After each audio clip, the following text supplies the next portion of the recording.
200 years, the King's statue has looked down upon an ever-changing scene along Weymouth's famous seafront. It is on countless postcards and features in so many books and guides.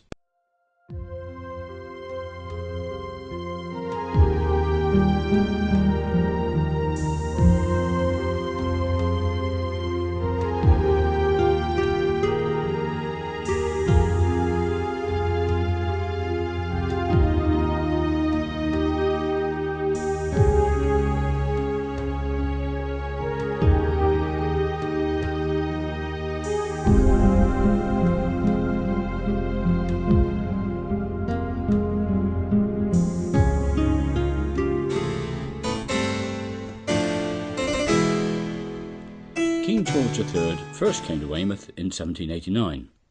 He had lost the American colony in 1776 and now feared a challenging war with Napoleon's France. And what did he think of Napoleon? "I cannot but conclude you to be one of the most pernicious little odious reptiles that nature ever suffered to crawl upon the surface of the earth." Losing a colony and facing Napoleon would have been enough to drive anyone mad. But for much of his life, George was certainly not mad. He was incredibly conscientious. He took an active part in government policies, and he fathered 15 children. He was reasonably fit well into his 50s, when an illness now known to be porphyria began to make him appear insane. Recent research has shown this to have been caused by prolonged and accidental arsenic poisoning.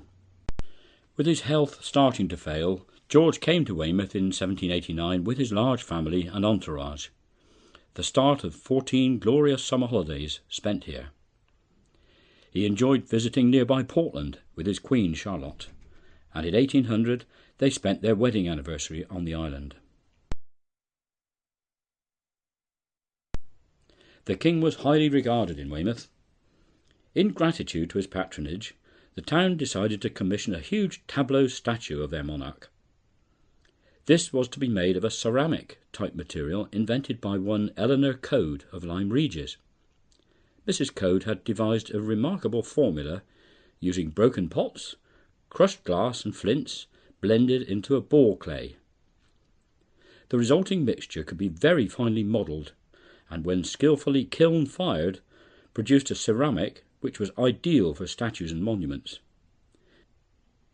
It was extremely hard and almost totally resistant to weathering and erosion, so important on the sandblasted Weymouth seafront.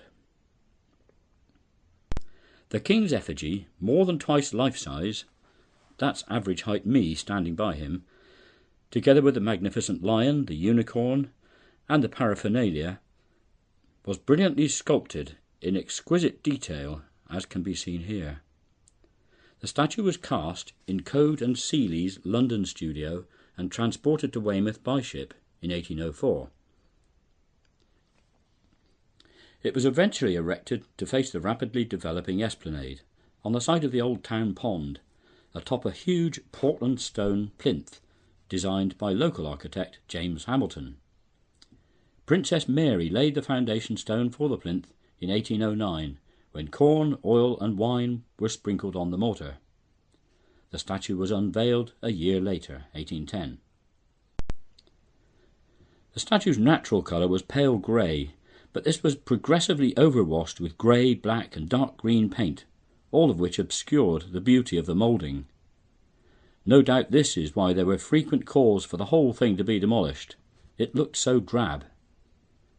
It could easily have met the same fate as befell these other statues of George III in New York in the 1760s.